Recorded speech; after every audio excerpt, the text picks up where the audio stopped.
అదే RTV app వార్తల్ని క్షణాల్లో చదివే అవకాశం ఉంటుంది. ఒక న్యూస్ పేపర్, ఒక టెలివిజన్ ఛానల్ మీ చేతుల్లో ఎప్పుడూ ఉంటాయి. బాగా గుర్తు హరీష్ రావు గారు, అసలు రుణమాఫీ చేసే శక్తి లేదు రాష్ట్ర ప్రభుత్వానికి, రేవంత్ రెడ్డి గారి ముఖ్యమంత్రికి అసలు డబ్బే లేదు.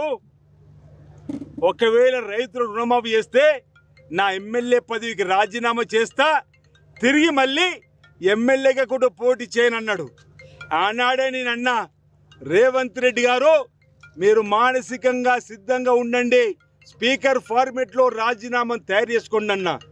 ఈరోజు మళ్ళీ గుర్తు చేస్తున్న హరీష్ రావు గారికి ఈ వేదిక ద్వారా మీరు చేసిన సవాల్ను మీరు స్వీకరించండి. మీరు రుణమాఫీ చేస్తున్నాం, మీరు వెంటనే మీ ఎమ్మెల్యే పదవికి రాజీనామా చేసి ఎన్నికల్లో పోటీ చేయకుండా ఉంటా అన్నటువంటి మాటకు కట్టుబడి ఉండు హరీష్ రావు గారిని. సందర్భంగా ఈరోజు అవాకులు చెవాకులు అవేరణలు ఈరోజు రుణమాఫీ చేస్తున్నామంటే ఈరోజు ఎన్ని అవమానాలు, ఎన్ని అవేళలు చేసిరో అందరూ కూడా గమనించినటువంటి సందర్భం.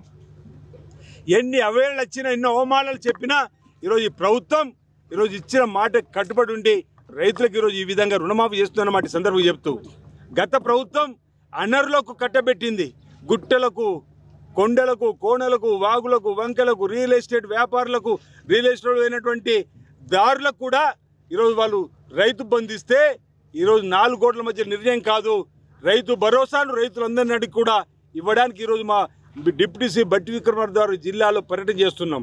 రైతులు సలహా ఇస్తున్నారు, దున్నేవాడికే భూమి అనే నినాదం ఎలా ఉందో ఎప్పుడు కూడా రైతు భరోసా దున్నే రైతుకే ఇవ్వండి అని చెప్పని ఈరోజు రైతులు ఇస్తున్న సలహాలను పాటిస్తూ ముందుకు పోయే ప్రభుత్వం, ప్రజాపాలన ప్రభుత్వం ఇది రేవంత్ రెడ్డి సర్కార్ అంటున్నా. ఓవైపు బీఆర్ఎస్, మరోవైపు బీజేపీ పార్టీ సన్నాయి నొక్కులు నొక్కుతుంది. ఈరోజు ఇంత నిబద్ధతతో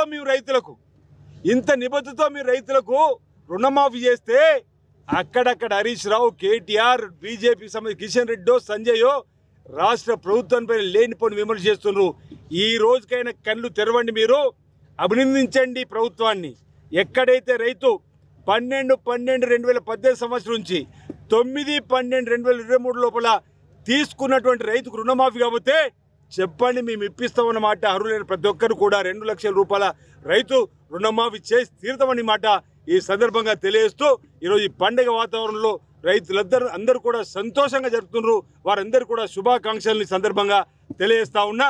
ఈరోజు 31,000 కోట్లు అనేటువంటి మాట మీరు మాఫీ చేసేటువంటిది కూడా ఈరోజు ప్రజలందరూ గమనించాలని చెప్పి సందర్భంగా తెలియజేస్తా ఉన్నా. మరిన్ని వీడియోస్ కోసం ఛానల్ సబ్స్క్రైబ్ చేయండి, లేటెస్ట్ అప్డేట్స్ కోసం వాట్సాప్ ఛానల్ ఫాలో చేయండి, అండ్ లింక్ డిస్క్రిప్షన్ లో ఉంది.